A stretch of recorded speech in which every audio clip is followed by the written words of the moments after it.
Hello and welcome to FM Book Club. Today, we will resume our journey through Robert Kiyosaki's groundbreaking book, Rich Dad Poor Dad. Today, we're diving into Chapter 6, a lesson that could completely revolutionize the way you think about money and success. I'm talking about Lesson 6, Work to Learn, Don't Work for Money. In this chapter, Kiyosaki reveals the secret that separates the wealthy from the rest of the world. It's not about slaving away for a paycheck, it's about investing in yourself and acquiring valuable skills that will pay dividends for a lifetime. We're going to explore how you can shift your mindset from being an employee to becoming an investor in your own knowledge and abilities. Trust me, this paradigm shift is a game changer. So, if you're tired of the 9-to-5 grind and ready to take control of your financial destiny, you're in the right place. But before we jump in, if you haven't already, hit that subscribe button and ring the notification bell, so you never miss out on the invaluable insights we share here. Chapter 6 Lesson 6, Work to Learn, Don't Work for Money. Job security meant everything to my educated dad. Learning meant everything to my rich dad. A few years ago, I granted an interview with a newspaper in Singapore. The young female reporter was on time, and the interview got underway immediately. We sat in the lobby of a luxurious hotel, sipping coffee and discussing the purpose of my visit to Singapore. I was to share the platform with Zig Ziglar. He was speaking on motivation, and I was speaking on the secrets of the rich. Someday, I would like to be a best-selling author like you, she said. I had seen some of the articles she had written for the paper, and I was impressed. She had a tough, clear style of writing. Her articles held a reader's interest. You have a great style, I said in reply. What holds you back from achieving your dream? My work does not seem to go anywhere, she said quietly. Everyone says that my novels are excellent, but nothing happens. So I keep my job with the paper. At least it pays the bills. Do you have any suggestions? Yes, I do, I said brightly. A friend of mine here in Singapore runs a school that trains people to sell. He runs sales training courses for many of the top corporations here in Singapore, and I think attending one of his courses would greatly enhance your career. She stiffened. Are you saying I should go to school to learn to sell? I nodded. You aren't serious, are you? Again, I nodded. What is wrong with that? I was now backpedaling. She was offended by something, and now I was wishing I had not said anything. In my attempt to be helpful, I found myself defending my suggestion. I have a master's degree in English literature. Why would I go to school to learn to be a salesperson? I am a professional. I went to school to be trained in a profession so I would not have to be a salesperson. I hate salespeople. All they want is money. So tell me why I should study sales? She was packing her briefcase. The interview was over. On the coffee table sat a copy of an earlier best-selling book I wrote. I picked it up as well as the notes she had jotted down on her legal pad. Do you see this? I said, pointing to her notes. She looked down at her notes. What? She said, confused. Again, I pointed deliberately to her notes. On her pad she had written, Robert Kiyosaki, best-selling author. It says best-selling author, not best-writing author, I said quietly.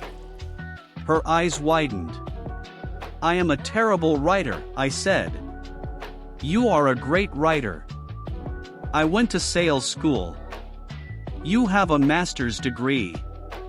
Put them together and you get a best-selling author and a best-writing author. Anger flared from her eyes. I'll never stoop so low as to learn how to sell. People like you have no business writing. I am a professionally trained writer and you are a salesman. It is not fair, she fumed. She put the rest of her notes away and hurried out through the large glass doors into the humid Singapore morning. At least she gave me a fair and favorable write-up the next morning. The world is filled with smart, talented, educated, and gifted people. We meet them every day. They are all around us. A few days ago, my car was not running well. I pulled into a garage, and the young mechanic had it fixed in just a few minutes. He knew what was wrong by simply listening to the engine. I was amazed. I am constantly shocked at how little talented people earn. I have met brilliant, highly educated people who earn less than $20,000 a year. A business consultant who specializes in the medical trade was telling me how many doctors, dentists, and chiropractors struggle financially. All this time, I thought that when they graduated, the dollars would pour in. It was this business consultant who gave me the phrase, "They are one skill away from great wealth." What this phrase means is that most people need only to learn and master one more skill and their income would jump exponentially. I have mentioned before that financial intelligence is a synergy of accounting, investing, marketing, and law. Combine those four technical skills and making money with money is easier than most people would believe. When it comes to money, the only skill most people know is to work hard. The classic example of a synergy of skills was that young writer for the newspaper. If she diligently learned the skills of sales and marketing, her income would jump dramatically. If I were her, I would take some courses in advertising copywriting as well as sales. Then, instead of working at the newspaper, I would seek a job at an advertising agency. Even if it were a cut in pay, she would learn how to communicate in shortcuts that are used in successful advertising. She also would spend time learning public relations, an important skill. She would learn how to get millions in free publicity. Then, at night and on weekends, she could be writing her great novel. When it was finished, she would be better able to sell her book. Then, in a short while, she could be a best-selling author. When I came out with my first book, If You Want to Be Rich and Happy, Don't Go to School, a publisher suggested I change the title to The Economics of Education. I told the publisher that, with a title like that, I would sell 2 books, one to my family, and one to my best friend. The problem is that they would expect it for free. The obnoxious title, If You Want to Be Rich and Happy, Don't Go to School, was chosen because we knew it would get tons of publicity. I am pro-education and believe in education reform. If I were not pro-education, why would I continue to press for changing our antiquated educational system? So I chose a title that would get me on more TV and radio shows, simply because I was willing to be controversial. Many people thought I was a fruitcake, but the book sold and sold. When I graduated from the U.S. Merchant Marine Academy in 1969, my educated dad was happy. Standard Oil of California had hired me for its oil tanker fleet as a third mate. The pay was low compared with my classmates, but it was okay for a first real job after college. My starting pay was about $42,000 a year, including overtime, and I only had to work for 7 months. I had 5 months of vacation. If I had wanted to, I could have taken the run to Vietnam with a subsidiary shipping company and easily doubled my pay instead of taking 5 months of vacation. I had a great career ahead of me, yet I resigned after 6 months with the company and joined the Marine Corps to learn how to fly. My educated dad was devastated. Rich Dad congratulated me. In school and in the workplace, the popular opinion is the idea of specialization, that is, in order to make more money or get promoted, you need to specialize. That is why medical doctors immediately begin to seek a specialty such as orthopedics or pediatrics. The same is true for accountants, architects, lawyers, pilots, and others. My educated dad believed in the same dogma. That is why he was thrilled when he eventually achieved his doctorate. He often admitted that schools reward people who study more and more about less and less. Rich Dad encouraged me to do exactly the opposite. You want to know a little about a lot, was his suggestion. That is why for years I worked in different areas of his companies. For a while, I worked in his accounting department. Although I would probably never have been an accountant, he wanted me to learn via osmosis. Rich Dad knew I would pick up jargon and a sense of what is important and what is not. I also worked as a busboy and construction worker as well as in sales, reservations, and marketing. He was grooming Mike and me. That is why he insisted we sit in on the meetings with his bankers, lawyers, accountants, and brokers. He wanted us to know a little about every aspect of his empire. When I quit my high-paying job with Standard Oil, my educated dad had a heart-to-heart talk with me. He was bewildered. He could not understand my decision to resign from a career that offered high pay, great benefits, lots of time off, and opportunity for promotion. When he asked me one evening, "Why did you quit?" I could not explain it to him, though I tried hard to. My logic did not fit his logic. The big problem was that my logic was my rich dad's logic. Job security meant everything to my educated dad. Learning meant everything to my rich dad. Educated dad thought I went to school to learn to be a ship's officer. Rich dad knew that I went to school to study international trade.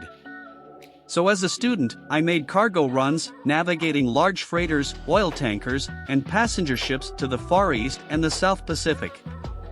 Rich Dad emphasized that I should stay in the Pacific instead of taking ships to Europe because he knew that the emerging nations were in Asia, not Europe. While most of my classmates, including Mike, were partying at their fraternity houses, I was studying trade, people, business styles, and cultures in Japan, Taiwan, Thailand, Singapore, Hong Kong, Vietnam, Korea, Tahiti, Samoa, and the Philippines. I was partying also, but it was not in any frat house. I grew up rapidly. Educated dad just could not understand why I decided to quit and join the Marine Corps. I told him I wanted to learn to fly, but really I wanted to learn to lead troops. Rich Dad explained to me that the hardest part of running a company is managing people. He had spent 3 years in the Army. My educated dad was draft exempt. Rich Dad valued learning to lead men into dangerous situations. Leadership is what you need to learn next, he said. If you're not a good leader, you'll get shot in the back, just like they do in business. Returning from Vietnam in 1973, I resigned my commission, even though I loved flying. I found a job with Xerox Corporation. I joined it for one reason, and it was not for the benefits. I was a shy person, and the thought of selling was the most frightening subject in the world. Xerox has one of the best sales training programs in America. Rich Dad was proud of me. My educated dad was ashamed. Being an intellectual, he thought that salespeople were below him. I worked with Xerox for 4 years until I overcame my fear of knocking on doors and being rejected. Once I could consistently be in the top 5 in sales, I again resigned and moved on, leaving behind another great career with an excellent company. In 1977, I formed my first company. Rich Dad had groomed Mike and me to take over companies. So I now had to learn to form them and put them together. My first product, the nylon and Velcro wallet, was manufactured in the Far East and shipped to a warehouse in New York, near where I had gone to school. My formal education was complete, and it was time to test my wings. If I failed, I would go broke. Rich Dad thought it best to go broke before 30. You still have time to recover, was his advice. On the eve of my 30th birthday, my first shipment left Korea for New York. Today, I still do business internationally. And as my rich dad encouraged me to do, I keep seeking the emerging nations. Today my investment company invests in South American countries and Asian countries, as well as in Norway and Russia. There is an old cliché that goes, "Job is an acronym for just over broke." Unfortunately, I would say that applies to millions of people. Because school does not think financial intelligence is an intelligence, most workers live within their means. They work and they pay the bills.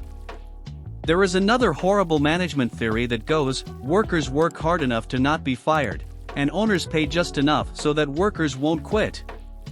And if you look at the pay scales of most companies, again I would say there is a degree of truth to that statement. The net result is that most workers never get ahead. They do what they've been taught to do, get a secure job. Most workers focus on working for pay and benefits that reward them in the short term, but are often disastrous in the long run. Instead, I recommend to young people to seek work for what they will learn, more than what they will earn. Look down the road at what skills they want to acquire before choosing a specific profession and before getting trapped in the rat race. Once people are trapped in the lifelong process of bill paying, they become like those little hamsters running around in those metal wheels. Their little furry legs are spinning furiously, the wheel is turning furiously, but come tomorrow morning, they'll still be in the same cage. Great job! In the movie Jerry Maguire starring Tom Cruise, there are many great one-liners. Probably the most memorable is, "Show me the money." But there is one line I thought most truthful. It comes from the scene where Tom Cruise is leaving the firm. He has just been fired, and he is asking the entire company, "Who wants to come with me?" And the whole place is silent and frozen. Only one woman speaks up and says, "I'd like to, but I'm due for a promotion in 3 months." That statement is probably the most truthful statement in the whole movie. It is the type of statement that people use to keep themselves busy, working away to pay bills. I know my educated dad looked forward to his pay raise every year, and every year he was disappointed. So he would go back to school to earn more qualifications so he could get another raise. Then, once again, there would be another disappointment. The question I often ask people is, where is this daily activity taking you? Just like the little hamster, I wonder if people look at where their hard work is taking them. What does the future hold? In his book The Retirement Myth, Craig S. Carpel writes, "I visited the headquarters of a major national pension consulting firm and met with a managing director who specializes in designing lush retirement plans for top management. When I asked her what people who don't have corner offices will be able to expect in the way of pension income, she said with a confident smile, 'The silver bullet.'" "What," I asked, "is the silver bullet?" She shrugged and said, "If baby boomers discover they don't have enough money to live on when they're older, they can always blow their brains out." Carpel goes on to explain the difference between the old defined benefit retirement plans and the new 401k plans that are riskier. It is not a pretty picture for most people working today. And that is just for retirement. Add medical fees and long-term nursing home care and the picture is frightening. Already, many hospitals in countries with socialized medicine need to make tough decisions such as, who will live and who will die. They make those decisions purely on how much money they have and how old the patients are. If the patient is old, they often will give the medical care to someone younger. The older poor patient gets put to the back of the line. Just as the rich can afford better education, the rich will be able to keep themselves alive, while those who have little wealth will die. So I wonder, are workers looking into the future or just until their next paycheck, never questioning where they are headed? When I speak to adults who want to earn more money, I always recommend the same thing. I suggest taking a long view of their life. Instead of simply working for the money and security, which I admit are important, I suggest they take a second job that will teach them a second skill. Often I recommend joining a network marketing company, also called multi-level marketing, if they want to learn sales skills. Some of these companies have excellent training programs that help people get over their fear of failure and rejection, which are the main reasons people are unsuccessful. Education is more valuable than money in the long run. When I offer this suggestion, I often hear in response, "Oh, that is too much hassle," or "I only want to do what I am interested in." If they say, "It's too much of a hassle," I ask, "So you would rather work all your life giving 50% of what you earn to the government?" If they tell me, "I only do what I am interested in," I say, "I'm not interested in going to the gym, but I go because I want to feel better and live longer." Unfortunately, there is some truth to the old statement, "You can't teach an old dog new tricks." Unless a person is used to changing, it's hard to change. But for those of you who might be on the fence when it comes to the DEA of working to learn something new, I offer this word of encouragement: life is much like going to the gym. The most painful part is deciding to go. Once you get past that, it's easy. There have been many days I have dreaded going to the gym, but once I am there and in motion, it is a pleasure. After the workout is over, I am always glad I talked myself into going. If you are unwilling to work to learn something new and instead insist on becoming highly specialized within your field, make sure the company you work for is unionized. Labor unions are designed to protect specialists. My educated dad, after falling from grace with the governor, became the head of the teachers' union in Hawaii. He told me that it was the hardest job he ever held. My rich dad, on the other hand, spent his life doing his best to keep his companies from becoming unionized. He was successful. Although the unions came close, Rich Dad was always able to fight them off. Personally, I take no sides because I can see the need for and the benefits of both sides. If you do as school recommends, become highly specialized. Then seek union protection. For example, had I continued with my flying career, I would have sought a company that had a strong pilots' union. Why? Because my life would be dedicated to learning a skill that was valuable in only one industry. If I were pushed out of that industry, my life skills would not be as valuable to another industry. A displaced senior pilot with 100,000 hours of heavy airline transport time, earning $150,000 a year, would have a hard time finding an equivalent high-paying job teaching in school. Skills do not necessarily transfer from industry to industry. Skills the pilots are paid for in the airline industry are not as important in, say, the school system. The same is true even for doctors today. With all the changes in medicine, many medical specialists are needing to conform to medical organizations such as HMOs. School teachers definitely need to be union members. Today in America, the teachers' union is the largest and the richest labor union of all. The NEA, the National Education Association, has tremendous political clout. Teachers need the protection of their union because their skills are also of limited value to an industry outside of education. So the rule of thumb is, highly specialized, then unionize. It's the smart thing to do. When I ask the classes I teach, "How many of you can cook a better hamburger than McDonald's?" almost all the students raise their hands. I then ask, "So if most of you can cook a better hamburger, how come McDonald's makes more money than you?" The answer is obvious: McDonald's is excellent at business systems. The reason so many talented people are poor is because they focus on building a better hamburger and know little to nothing about business systems. A friend of mine in Hawaii is a great artist. He makes a sizable amount of money. One day his mother's attorney called to tell him that she had left him $35,000. That is what was left of her estate after the attorney and the government took their shares. Immediately, he saw an opportunity to increase his business by using some of this money to advertise. 2 months later, his first four-color, full-page ad appeared in an expensive magazine that targeted the very rich. The ad ran for 3 months. He received no replies from the ad, and all of his inheritance is now gone. He now wants to sue the magazine for misrepresentation. This is a common case of someone who can build a beautiful hamburger, but knows little about business. When I asked him what he learned, his only reply was, "Advertising salespeople are crooks." I then asked him if he would be willing to take a course in sales and a course in direct marketing. His reply, "I don't have the time, and I don't want to waste my money." The world is filled with talented poor people.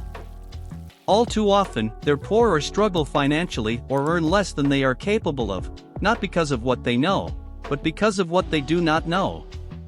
They focus on perfecting their skills that building a better hamburger rather than the skills of selling and delivering the hamburger.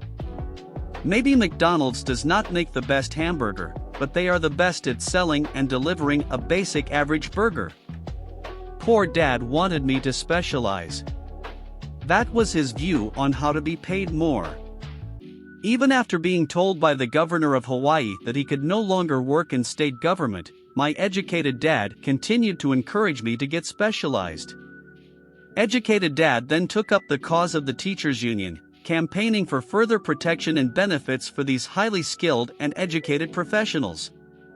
We argued often, but I know he never agreed that overspecialization is what caused the need for union protection.